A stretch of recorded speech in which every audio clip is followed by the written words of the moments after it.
So this is the fourth lecture of semiconductors, and today we are going to discuss transistors. So everybody pay attention. देखो पिछले 3 lectures में नहीं यार, पिछले 3 lecture हुए कि 4 लेक्चर हुए? ठीक से याद दिलाओ मेरे को। तीन हुए ना? ओके, तो पिछले 3 लेक्चर्स में अपन ने ऑलरेडी क्या क्या कवर किया? डायोड कवर किया, राइट? और मैंने आपको डायोड का वर्किंग बहुत ही इजी तरीके से एक्सप्लेन करने की कोशिश की। लास्ट लेक्चर में आई थिंक अपन ने क्या किया था, applications of PN junction diode देखे थे, रेक्टिफायर, और रेक्टिफायर के बाद जिनर डायोड, रेक्टिफायर और जिनर डायोड। ठीक है, आज हम देखेंगे PN junction diode, transistor transistor आज ट्रांजिस्टर देखेंगे। ओके चलो, तो डायोड में जैसे देखो, अगर तुमने पिछले 3 लेक्चर में से किसी लेक्चर को मिस किया है, मेरा एडवाइस होगा कि उनको पहले देखो, क्योंकि उसके बिना ट्रांजिस्टर का वर्किंग समझ में नहीं आएगा। ट्रांजिस्टर का वर्किंग समझने के लिए आपको डायोड का वर्किंग समझना बहुत इंपॉर्टेंट है। और डायोड में जो टर्मिनोलॉजी अपन ने डेवलप की है, जो कंसेप्ट अपन ने डेवलप की है, उसका डायरेक्ट एप्लीकेशन यहाँ पे लगेगा, डायरेक्ट एप्लीकेशन। ठीक है, जैसे अब मैं आपको बताऊं ट्रांजिस्टर बेसिकली होता क्या है। ट्रांजिस्टर में क्या होता है कि आप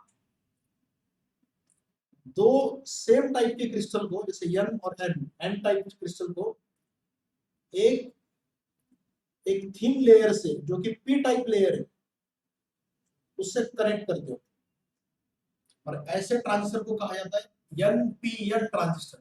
क्या बोलते हैं इसको? NPN transistor. पीएनपी भी हो सकता है, transistor can also be PNP, दोनों टाइप के होते हैं, एनपीएन भी और पीएनपी भी। But for some reason the 95% of transistors are NPN. जो मैक्सिमम यूज में है वो एनपीएन है, पीएनपी को उतना यूज नहीं किया जाता। उसका एक रीजन है, लेकिन उसका रीजन तुमको तभी समझेगा जब तुम इसका वर्किंग समझोगे ट्रांजिस्टर का। अब जहां तक मैं जानता हूं, आप में से कुछ लोगों को ट्रांजिस्टर का बेसिक वर्किंग का आइडिया है आई थिंक। तो क्या आप में से कोई मुझे बता सकता है कि ट्रांजिस्टर कैसे वर्क करता है, या फिर एक rough idea? Can anybody give me a rough idea how transistor works?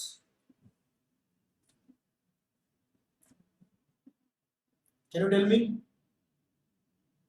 सबसे पहले तो मैं टर्मिनोलॉजी बोल देता हूँ। एक तो ट्रांजिस्टर में 3 टर्मिनल होते हैं, राइट? इसको कहा जाता है एमिटर, ये बेस, और ये कलेक्टर, राइट? एमिटर जो होता है, अपन एन टाइप अगर लेंगे तो एमिटर जो होता है वो होता है, emitter is highly doped, emitter is highly doped. ठीक है, बेस जो होता है और जो कलेक्टर होता है वो मॉडरेटली डोप्ड होता है। मॉडरेटली डोप्ड मतलब उसमें डोपिंग जो होती है वो मॉडरेट होती है। और बेस में क्या होता है कि बेस में बहुत ही लाइट डोपिंग होती है, एकदम लाइट, बहुत ज्यादा डोपिंग नहीं करते। ठीक है, यहाँ पे light doping. Okay, so there is a reason why emitter की डोपिंग सबसे ज्यादा होती है, कलेक्टर की डोपिंग मॉडरेट होती है, और बेस की डोपिंग सबसे कम होती है। आप जैसे वर्किंग समझोगे ना, आपको इमीडिएटली समझ में आ जाएगा कि ऐसा क्यों होता है, व्हाट इज द रीजन। देखो, क्योंकि ट्रांजिस्टर में 3 टर्मिनल है। कितने टर्मिनल है? 3। तो आपको तो पता है कि किसी भी डिवाइस को अगर आपको यूज करना है तो उसके इनपुट साइड में 2 और आउटपुट साइड में 2 टर्मिनल होने चाहिए, बराबर है नहीं? To use any device you should have 2 input terminals and 2 output terminals. लेकिन यहाँ पे तो 3 टर्मिनल्स है, एक एमिटर, एक बेस, एक कलेक्टर, 3 टर्मिनल है ना। ओके, तो इसका मतलब क्या होगा? इनपुट साइड और आउटपुट साइड 4 होने चाहिए ना, इनपुट के 2 आउटसाइड के 2, लेकिन है तो 3 ही। तो एक टर्मिनल इनपुट आउटपुट साइड में कॉमन होगा, one terminal is always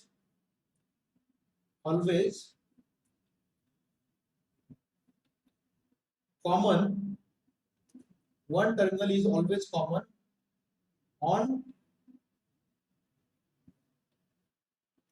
input and also on output side। मतलब इनपुट साइड में और आउटपुट साइड में एक टर्मिनल कॉमन होता है। अब कौन सा टर्मिनल कॉमन होगा? क्या बेस कॉमन होगा, कलेक्टर कॉमन होगा, कि एमिटर कॉमन होगा?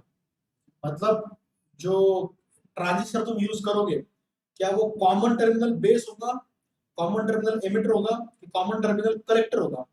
इसको कहा जाता है common base mode, common base mode. ये common emitter mode, common emitter mode, और ये कॉमन कलेक्टर मोड। तो तुम जो ट्रांजिस्टर यूज करोगे वो तुम कॉमन बेस मोड में करोगे, कॉमन एमिटर मोड में करोगे, कि कॉमन कलेक्टर मोड में करोगे? ये डिपेंड करेगा कि तुम किस एप्लीकेशन के लिए उसको यूज करोगे। जैसे वर्किंग में ज्यादा डिफरेंस नहीं है तीनों में भी, there is not a lot of difference between the working in 3 situations, almost similar ही है, लेकिन तुम्हारा जो पर्पस है उसके हिसाब से तुमको डिसाइड करना पड़ता है कि तुमको कॉमन बेस मोड में यूज करने का, कॉमन कलेक्टर की कॉमन एमिटर। आफशा बेटा आज यूट्यूब पे नहीं है, मैं लेक्चर रिकॉर्ड कर रहा हूँ, इसकी रिकॉर्डिंग यूट्यूब पे पोस्ट हो जाएगी, ठीक है? अभी ध्यान दो, ठीक है? तो common base mode, common emitter mode और कॉमन कलेक्टर मोड, 3 मोड है हमारे पास। तुम किसी भी मोड में ट्रांजिस्टर का वर्किंग समझ लो एक बार, बाकी के मोड में भी ट्रांजिस्टर ऑलमोस्ट वैसे ही वर्क करता है, ज्यादा डिफरेंस नहीं है। तो मैं एक काम करता हूँ, आपको कॉमन एमिटर मोड एक्सप्लेन करता हूँ। I will explain to you common emitter mode, क्योंकि कॉमन एमिटर मोड में सबसे इंपॉर्टेंट एप्लीकेशन है ट्रांजिस्टर का, और वो एप्लीकेशन कौन सा है? Transistor as used as a amplifier, transistor को एज अ एम्पलीफायर यूज किया जाता है। Transistor is used as a amplifier, समझ रहा है क्या? तो ये सबसे इंपॉर्टेंट यूज है ट्रांजिस्टर का। अब तो मैं इसको कॉमन एमिटर मोड में आपको एक्सप्लेन करूंगा। देखो अभी कैसा है कॉमन एमिटर मोड। ये तुम्हारा ट्रांजिस्टर है, ठीक है? ये तुम्हारा बेस है, यहाँ पे बेस, और यहाँ पे एक है, यहाँ पे एक है, यहाँ पे तुमने एक बैटरी लगा दी, ठीक है? यहाँ पे एक बैटरी लगा दी, और इधर जंक्शन लगा दिया, और इधर लगा दिया। ये तुम्हारा एमिटर है जो कि दोनों साइड में कॉमन है, देखो इधर भी और इधर भी। इस साइड, ये साइड तुम्हारी आउटपुट साइड है, ये लोड आउटपुट, ठीक है? और ये तुम्हारा कलेक्टर है, दिख रहा है सबको? Common emitter mode. चलो भाई somebody रिस्पॉन्ड, समझ में आ रहा है कि नहीं आ रहा है? Yes sir. ओके, अब देखो ये जो बैटरी है, क्योंकि ये बेस और एमिटर के बीच में, तो इसको कहेंगे VBE, बेस और एमिटर के बीच में। और ये जो बैटरी है ये कलेक्टर और एमिटर के बीच में, इसे कहेंगे VCE, कलेक्टर और एमिटर के बीच में, ठीक है? ये तुम्हारा इनपुट साइड का रेजिस्टेंस है, लेट अस से इनपुट साइड का रेजिस्टेंस RB, बेस साइड का, और ये आउटपुट साइड का रेजिस्टेंस कभी कभी RC भी कहते हैं, इसको कभी कभी RC भी कहते हैं। ओके, अभी देखो होगा क्या, तुम्हें जब जब भी ट्रांजिस्टर को as a common emitter mode में यूज करना है, यहाँ पे जो तुम्हारा एमिटर है जिसमें बहुत सारे इलेक्ट्रॉन्स, तो ये जो तुम्हारा जंक्शन है, कौन सा वाला जंक्शन, ये वाला जंक्शन, ये junction, now this junction is emitter base junction, let me call it E B junction. और ये जंक्शन एक डायोड के जैसा ही है ना, इसके एक साइड में एन है, एक साइड में पी है। तो यहाँ पे डिप्लीशन लेयर होगा कि नहीं होगा, बताओ मेरे को, यस और नो, डिप्लीशन लेयर होगा कि नहीं होगा, होगा। होगा, Yes, sir. डिप्लीशन लेयर होगा, राइट। ये तुम्हारा कौन सा है, इमिटर बेस जंक्शन। तो emitter base junction is always forward biased. Emitter base junction को क्या करने का, फॉरवर्ड बायस करने का। इन वर्किंग कंडीशन, जब भी तुम एज एम्पलीफायर यूज करोगे, सबसे पहला काम है तुम्हारा, सबसे पहला काम है इस जंक्शन को फॉरवर्ड बायस करने का। तुम बोलोगे सर ऐसा क्यों, एमिटर बेस जंक्शन को फॉरवर्ड बायस क्यों करने का, क्योंकि मैं बोल रहा हूं इसलिए करने का। फॉरवर्ड बायस करने से क्या होगा, तुम लोग बताओ, what will happen because of forward bias. इस करंट जंक्शन, फ्लो करेगा। करंट फ्लो करेगा, उस जंक्शन के थ्रू करंट फ्लो करेगा ना, इस जंक्शन के Yes, थ्रू। sir. तो करंट कौन फ्लो करवाता है फॉरवर्ड बायस में, माइनॉरिटी कैरियर्स की मेजॉरिटी कैरियर्स, Majority करेगा। Very good, majority carriers. तो यहाँ पे एन साइड में मेजॉरिटी कौन है, इलेक्ट्रॉन्स ना, Yes, sir. तो इलेक्ट्रॉन्स इधर के इधर चले जाएंगे ना, that means a large number of electrons will cross emitter base junction and go into base। बहुत सारे इलेक्ट्रॉन्स बेस में चले जाएंगे। अब मुझे बताओ, जो बेस है वो बेस तो यार, बेस तो पी है ना, पी टाइप है ना। Sir. मुझे बताओ पी पी साइड में जो इलेक्ट्रॉन्स आएंगे उनको क्या कहा जाता है, Majority करेगा। यस, उनको कहा जाता है माइनॉरिटी कैरियर्स। तो उनका स्टेटस यन साइड पे मेजॉरिटी था, यन साइड पे उनका स्टेटस क्या था, मेजॉरिटी। लेकिन पी साइड में उनका स्टेटस क्या है, माइनॉरिटी। Majority. माइनॉरिटी तो मैं वैसा लिखता हूँ यार, लिख लेता हूँ मैं, those electrons are minority carriers in the base. Base में वो माइनॉरिटी कैरियर्स है। अभी तुम क्या करो, ये जो जंक्शन है, दूसरा जंक्शन, दूसरा जंक्शन कौन सा है, बेस कलेक्टर जंक्शन है, base collector. Now this junction is base collector junction. तुमको क्या करना है, बेस कलेक्टर जंक्शन को रिवर्स बायस करना है, मतलब यन साइड को प्लस जोड़ना है, यन साइड को क्या जोड़ना है, प्लस। उससे बेस कलेक्टर जंक्शन क्या हो जाएगा, reverse bias. Make base collector junction reverse bias. अब मुझे बताओ, बेस कलेक्टर जंक्शन को तुमने रिवर्स बायस कर दिया, तो रिवर्स बायस करने की वजह से क्या होगा, नहीं होगा इसमें। बोलो गिरिजा, जोर से बोलो, ठीक से बोलो, क्या होगा Prerna, current current current will not नहीं होगा। करंट फ्लो नहीं होगा। नहीं होगा। होगा नेग्लिजिबल। ठीक से याद करो, मैंने रिवर्स बायस जब आपको बताया था कि रिवर्स बायस में करंट बिल्कुल नहीं आता, negligible current flow. Negligible current आता है। क्यों आता है negligible current, minority carrier minority carriers की वजह से निग्लिजिबल करंट आता है। लेकिन तुम एक बात को नजरअंदाज नहीं कर सकते ना, और वो कौन सी, वो ये कि बहुत सारे माइनॉरिटी कैरियर यहाँ पे आ चुके हैं ना ऑलरेडी, ऑलरेडी बहुत सारे माइनॉरिटी कैरियर एमिटर से आ गए ना, वहां पे एमिटर से बहुत सारे माइनॉरिटी कैरियर यहाँ पे आ गए। क्या वो उन माइनॉरिटी कैरियर की वजह से करंट नहीं आएगा, आएगा ना, आएगा। आएगा। रिवर्स बायस में करंट आता है बिकॉज ऑफ माइनॉरिटी कैरियर्स। सो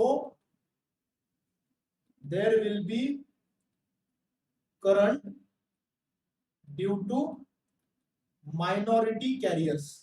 अब इमेजिन करो, इमेजिन करो, इमेजिन करो, इधर से इधर गए 100 इलेक्ट्रॉन्स। कितने इलेक्ट्रॉन्स गए?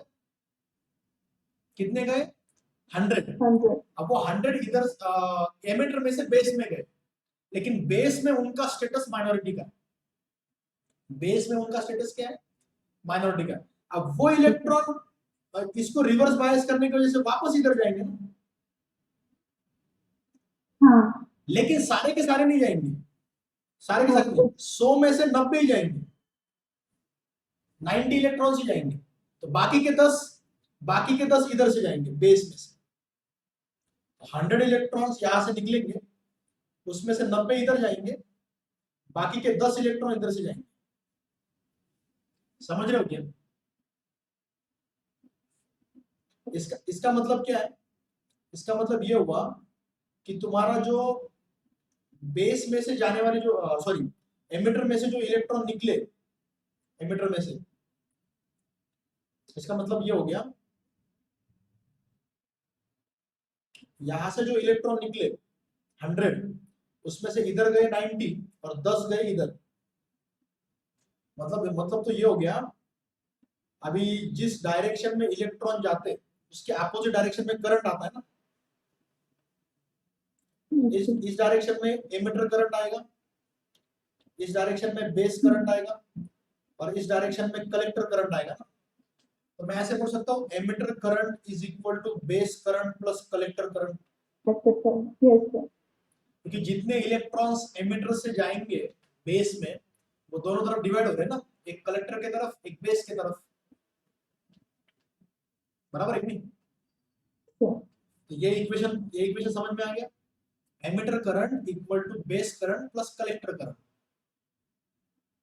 ओके, तो हमेशा याद रखो, जब ट्रांजिस्टर एज एम्पलीफायर यूज किया जाता है तो उसमें एक जंक्शन फॉरवर्ड बायस होता है, एक जंक्शन रिवर्स बायस होता है।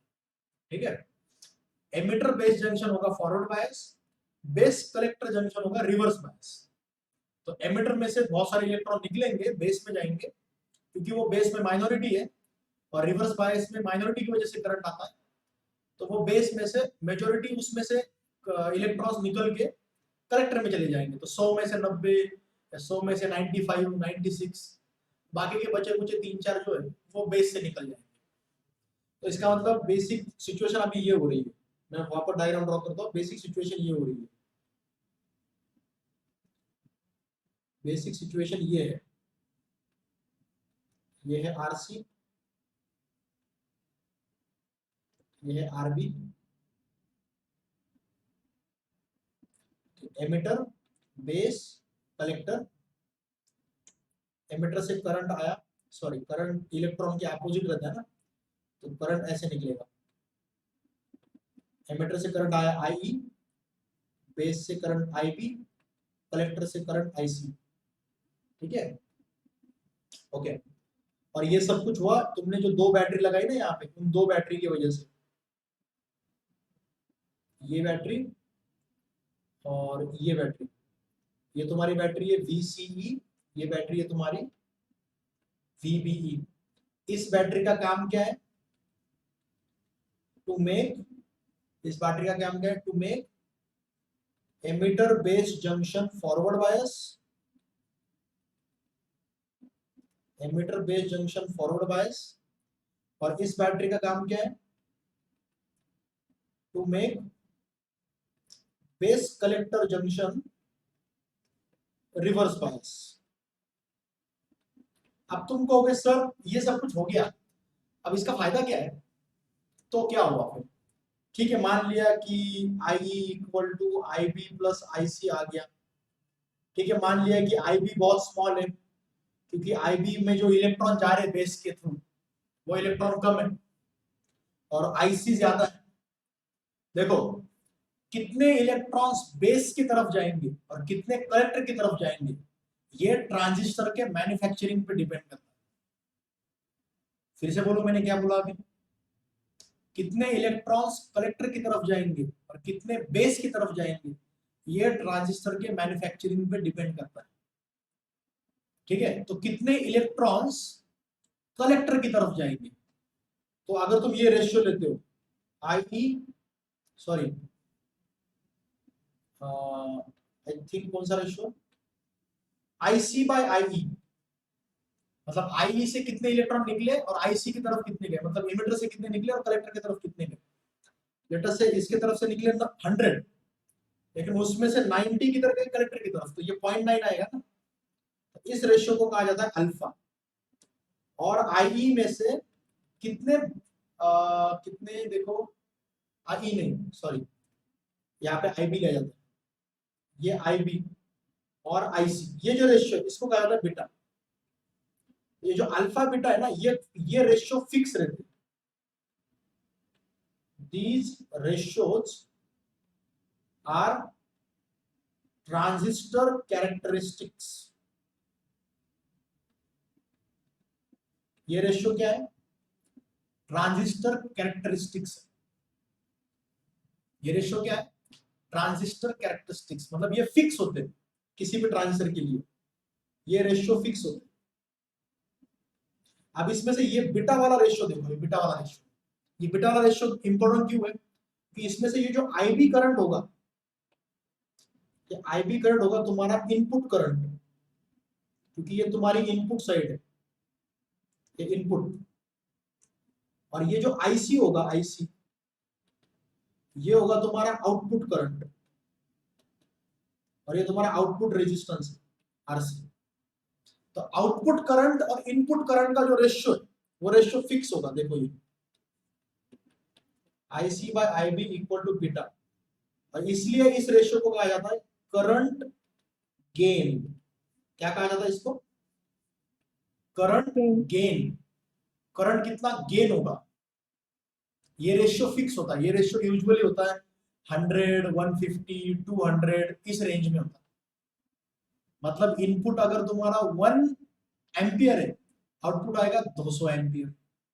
ऐसे 1 एम्पियर इतना इनपुट करंट देते नहीं अपन, क्योंकि 1 एम्पियर ऑलरेडी बहुत ज्यादा करंट है। अपन देते 1 मिली एम्पियर या 1 माइक्रो एम्पियर, उसके मल्टीपल में हमें आईसी मिलता है। अभी मैं एक काम करता हूँ यार, ट्रांजिस्टर का है ना, ये बार बार मैं बॉक्स ड्रॉ कर रहा हूँ ना, ऐसे बॉक्स निकाल रहा हूँ मैं बार बार। ये बॉक्स निकालने की जगह है ना, मैं ट्रांजिस्टर का डायग्राम यूज करता हूँ। ट्रांजिस्टर का डायग्राम ऐसा होता है, ऐसा होता है।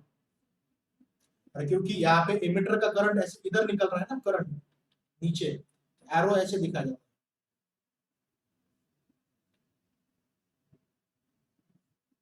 ये डायग्राम समझा गया तुमको? ये जो एरो है, ये एरो क्या दिखाता है, देखो ये बेस, ये एमिटर, ये कलेक्टर, और ये बाहर निकल रहा है, मतलब ये कौन सा ट्रांजिस्टर है, एनपीएन। अगर एरो बाहर निकल रहा है तो समझ लो एनपीएन ट्रांजिस्टर है। एरो अगर अंदर जा रहा है, मतलब अगर एरो इस डायरेक्शन में आता है, तो फिर कौन सा होता, पीएनपी ट्रांजिस्टर। पीएनपी वो करंट की डायरेक्शन दिखाता है बेसिकली, वो एरो, ठीक है। तुम्हारा इधर करंट आएगा आई, इधर करंट आएगा आईसी, और इधर करंट आएगा आईबी, ठीक है। और ये जो बैटरी है, यहाँ की बैटरी होती है ऐसी, यहाँ की बैटरी होती है ऐसी, ये VBE, ये VCE। तो तुम तो ये तो समझ गए कि VBE और VCE का क्या काम है। VBE का काम है एमिटर बेस को फॉरवर्ड बायस करना, और VCE का काम है बेस कलेक्टर को रिवर्स, बेस कलेक्टर को रिवर्स बायस करना, ठीक है। अब तुमको ये भी समझ में आ गया कि ट्रांजिस्टर के अंदर क्या हो रहा है, राइट। और तुमको ये भी अभी समझ में आ रहा होगा कि डायोड का वर्किंग मैंने इतना डिटेल में क्यों समझाया, क्योंकि डायोड का वर्किंग अगर तुम नहीं समझते कि डायोड के अंदर क्या हो रहा है, तुमको अभी ये भी समझ में नहीं आता कि ट्रांजिस्टर के अंदर क्या हो रहा है।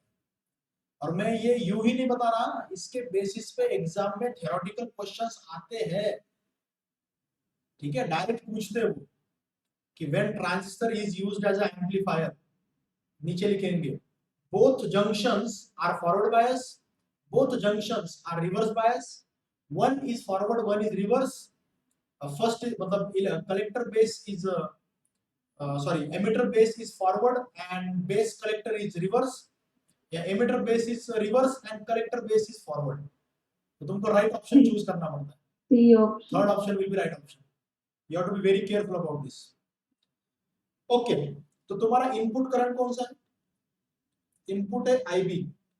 तुम्हारा आउटपुट करंट कौन सा है? IC. IC. और IC by IB का रेशियो क्या बोलते हैं? Beta. That is current gain. Current gain बोलते हैं. ठीक है? Understood? Yes, yes, sir. Okay, very good, nice. तो चलो करंट गेन आपको समझ में आ गया. अल्फा का ऐसा कोई नाम तो नहीं पता चला मेरे को अभी तक, लेकिन एक अल्फा बीटा का डायरेक्ट रिलेशन तुम निकाल सकते हो, क्योंकि IE इक्वल टू क्या होता है? IB प्लस IC ना. इसको IC से डिवाइड करो दोनों side. IE by IC equal to IB by IC plus 1 आएगा ना. अब IB by IC क्या होता है? इसका रेसिप्रोकल, राइट? ये होगा 1 by बीटा. और IE by IC क्या आएगा? IC by I alpha. हाँ, 1 by अल्फा होगा. ये आएगा 1 by alpha equal to 1 by beta plus 1. ये डायरेक्ट रिलेशन है अल्फा बीटा के बीच. तो बीटा फिक्स है तो अल्फा भी फिक्स है.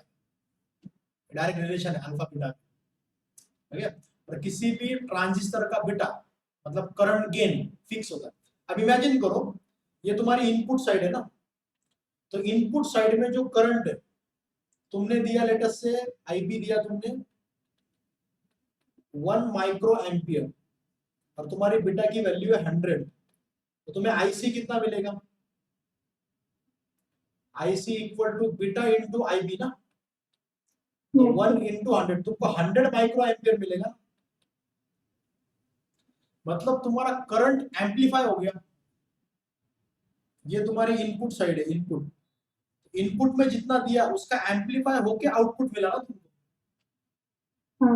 And that's why this is how current acts as an amplifier. इस तरीके से करंट एज एन एम्पलीफायर का काम करता है. अब मुझे बताओ किसी को कुछ पूछना है? अभी तक मैंने और भी चीजें बतानी है.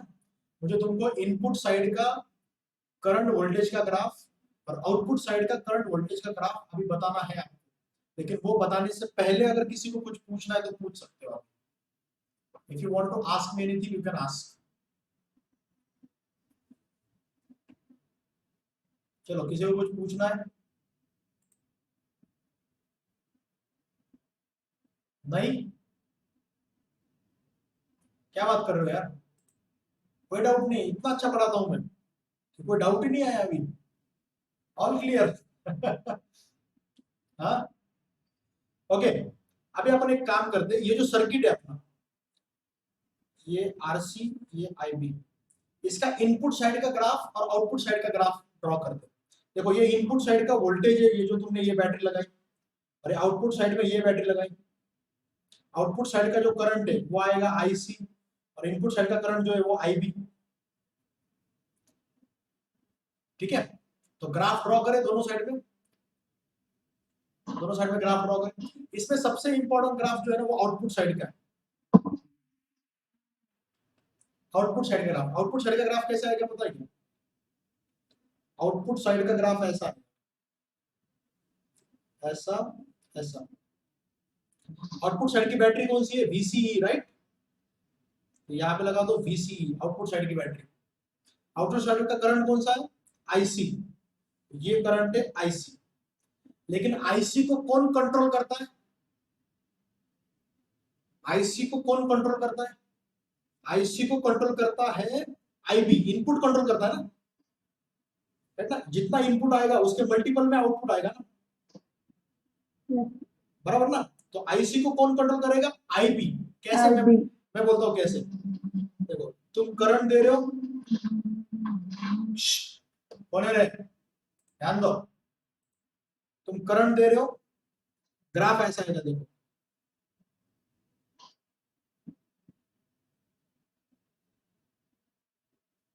मतलब लेटेस्ट से तुम्हारी जो IB की वैल्यू है ये है 1 माइक्रो एम्पियर, तो तुम्हारा IC आएगा 100 माइक्रो एम्पियर. तुम्हारा IB का वैल्यू है 2 माइक्रो एम्पियर, तो तुम्हारा IC का वैल्यू आएगा 200 माइक्रो एम्पियर। 100 माइक्रो तुम्हारा आईबी है 3 माइक्रो एम्पियर, तो ये आएगा 300 माइक्रो एम्पियर। तुम्हारा आईबी है 4 माइक्रो एम्पियर, ये आएगा 400 माइक्रो एम्पियर। क्यों? क्योंकि यहाँ पे बीटा की वैल्यू 100 है ना, इसलिए बीटा 100 है, मतलब जितना आईबी आएगा उसका 100 टाइम्स आईसी आएगा, क्योंकि बीटा 100 है। तो कौन कंट्रोल कर रहा है आईसी को? आईसी को ये वीसीई कंट्रोल कर रहा है क्या? ना ना ना ना ना, आईबी आईसी को वीसीई कंट्रोल नहीं कर रहा, आईसी को कौन कंट्रोल कर रहा है? आईबी। अब तुम बोलोगे सर ये तो जब तक स्ट्रेट लाइन आ रही तब ना, लेकिन स्ट्रेट लाइन आने से पहले ये वाले पार्ट में, ये वाले पार्ट में, इसका जो लेफ्ट वाला पार्ट है ये, व्हाट अबाउट दिस, यहाँ पे तो वोल्टेज कंट्रोल कर रहा है ना आईसी को, राइट? तो इस साइड का जो पार्ट है, basically transistor is used as amplifier only in this region। मतलब तुम्हारा वोल्टेज VCE का इसके ऊपर ही होना चाहिए। इस रीजन में ट्रांजिस्टर को एज एम्पलीफायर यूज किया जाता है। Transistor is used as amplifier only in this region. समझा गया? ओके। इस रीजन को कुछ बोलते हैं, एक्टिव रीजन बोलते हैं इसको। हाँ अभी याद आ रहा है, इसको बोलते हैं एक्टिव रीजन, इसको बोलते हैं एक्टिव। और इसके जो लेफ्ट साइड का रीजन है ना, जिसको बोलते हैं सैचुरेशन रीजन, सैचुरेशन रीजन, ठीक है। और जब तुम्हारा आईबी की वैल्यू अगर तुमने 0 रख दी, लेटेस्ट से आईबी 0 कर दिया, तो 0 करने से क्या होगा? करंट ऐसा हो जाएगा ना, ये भी 0 हो जाएगा ना। सीरी यार, इस सीरी एक्टिवेट हो गई, क्या करूं मैं? ओके, तो अगर आईबी 0 हो गया, इफ आईबी इज 0, तो फिर कलेक्टर करंट भी क्या आएगा? 0 आएगा। तो इसको इस सिचुएशन में कहा जाता है कट ऑफ, मतलब तुम्हारा ट्रांजिस्टर कट ऑफ है, उसको बोलते हैं कट ऑफ रीजन, जब आईबी 0 है तब, ठीक है। भूलो मत कि एक्स एक्सिस पे वीसीई वोल्टेज दिखाया गया है, ये वीसीई वोल्टेज। और तुमको पता है वीसीई वोल्टेज का काम क्या है? बेस कलेक्टर जंक्शन को रिवर्स बायस रखना, reverse bias. That's it. Okay. हाँ तो चलो अभी आते हैं अपन इनपुट साइड में। ये हो गया आउटपुट साइड का ग्राफ। आई होप कि तुमको आउटपुट साइड का ग्राफ समझ में आ गया होगा। ठीक है, इनपुट साइड का ग्राफ देखो कैसा। इनपुट साइड, इनपुट साइड में कौन सी बैटरी है भाई? इनपुट साइड में ये बैटरी है VBE, और इनपुट साइड में ये करंट है IB।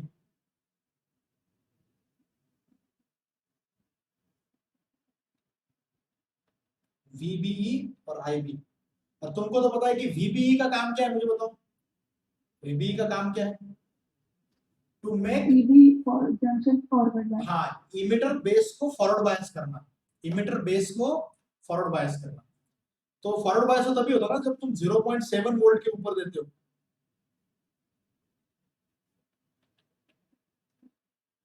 तब जाके करंट आएगा, ऐसा है इनपुट साइड का ग्राफ। समझ रहे हो क्या? अपने इसके जैसा ग्राफ है ना, ये डायोड के जैसा। डायोड के जैसा ग्राफ है।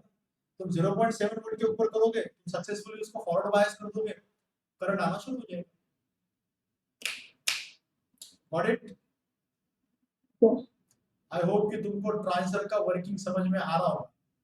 आई मीन मैं समझ सकता हूँ कि आप में से कोई अगर पहली बार पढ़ रहा है इसको, तो डेफिनेटली उसको ओवरवेलमिंग लग रहा होगा। लेकिन जिन लोगों ने पिछले 3 लेक्चर किए हुए सेमीकंडक्टर के, उनको बराबर समझ में आएगा कि मैं क्या बोल क्या रहा, हो क्या रहा है ट्रांजिस्टर के अंदर। और अगर तुमको ट्रांजिस्टर के अंदर क्या हो रहा है ये समझा, और amplifier as a amplifier transistor कैसे काम कर रहा है ये अगर तुमको समझ में आ गया, तो फिर तुम इसके प्रॉब्लम्स वगैरह भी कर सकते हो। शायद तुमने कभी इसके पहले इसके प्रॉब्लम्स करने की कोशिश भी की होगी, तो तुमने नोटिस भी किया होगा कि थोड़े प्रॉब्लम्स थोड़े डिफिकल्ट लगते हैं, लेकिन वो सिर्फ लगते हैं डिफिकल्ट, वो है नहीं डिफिकल्ट, वो है इजी। बस तुमको ये प्रॉपरली पता होना। जैसे फॉर एग्जांपल ये देख लो, अपन ने करंट गेन को कैसे डिफाइन किया, ये सर्किट है तुम्हारा, राइट? ऐसा ऐसा ऐसा ऐसा, इधर बैटरी, इधर बैटरी, इधर ऐसा ऐसा। तुम्हारा ये इनपुट साइड में ये आरबी है, और करंट क्या है? आईबी। आउटपुट आउटपुट साइड में ये आरसी है, और करंट क्या है? आईसी। और इधर तुम्हारा आई जाता है। ये वीबीई बैटरी है, ये वीसीई बैटरी है। अब मुझे बताओ, इनपुट वोल्टेज तो इन दोनों का मल्टीप्लीकेशन होगा ना, आईबी और आरबी का। इनपुट इनपुट वोल्टेज क्या होगा? आईबी आरबी होगा इनपुट वोल्टेज। और आउटपुट वोल्टेज क्या होगा? Output voltage IC RC. तो मैं वोल्टेज गेन निकाल सकता हूँ क्या?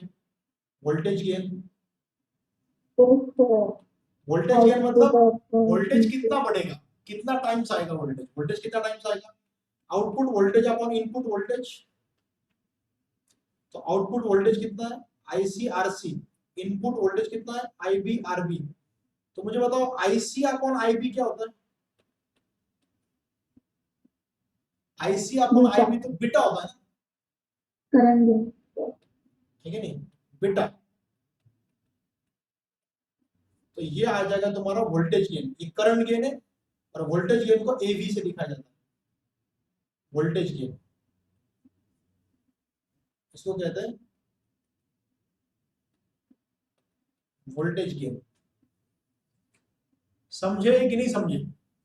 वोल्टेज गेन समझ में आ गया? Yes sir. कभी कभी तुमको पूछते पावर गेन कितना है, बताओ। पावर गेन, पावर गेन कैसे करेंगे? Output power upon input power.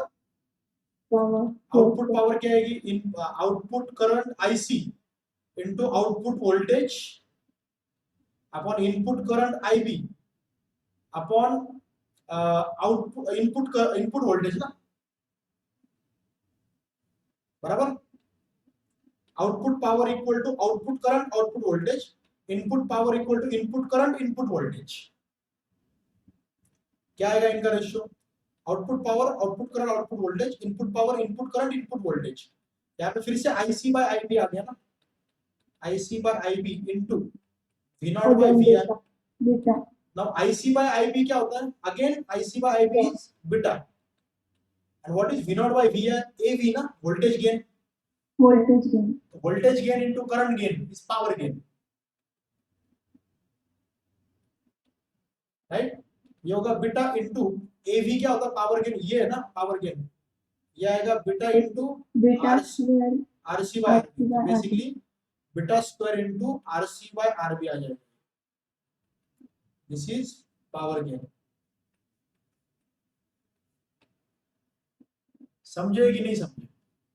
So this is the working of the transistor as a amplifier, working of the transistor as a amplifier. So I hope कि तुमको transistor का internal working, internal structure और circuit कैसा होता है वगैरह सब समझ में आ गया होगा। ये input characteristic graph, output characteristic graph, graph में किसको क्या बोलते हैं वगैरह वगैरह वगैरह। आई होप कि तुमको ये सारा समझ में आ गया होगा। और जो भी नहीं समझा है, मेरा एडवाइस होगा आप लोगों के लिए कि इस लेक्चर को अगर तुम चाहते हो तो फिर से एक बार देखो, आराम से देखो, शांति से देखो, पॉज करके देखो, सोचो, ठीक है, कि मैं क्या बोल रहा हूँ, एम आई मेकिंग सेंस। सोचो उसके बारे में, और इसके बारे में पढ़ो भी, बुक में से पढ़ो, ठीक है? तब जाके तुमको ये प्रॉपरली समझ में आएगा और तुमको एग्जाम तक याद भी रहेगा। काम करते यार, ट्रांजिस्टर के ऊपर जो प्रॉब्लम्स आते हैं ना, उन प्रॉब्लम्स की कल प्रैक्टिस करते हैं, और उसमें प्रीवियस ईयर के प्रॉब्लम्स भी करेंगे, एआईपीएमटी के, नीट के, एम्स के, जो ट्रांजिस्टर के ऊपर आ चुके हैं ऑलरेडी। ओके, तुम बस इतना इंश्योर करो कि ट्रांजिस्टर का वर्किंग तुमको अच्छा से प्रॉपर में समझ में आ जाना चाहिए।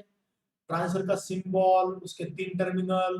अभी तुमको ये भी समझा होगा कि एमिटर को एमिटर क्यों बोलते हैं, क्योंकि एमिटर बहुत सारे इलेक्ट्रॉन देता है ना, that is why it is emitter.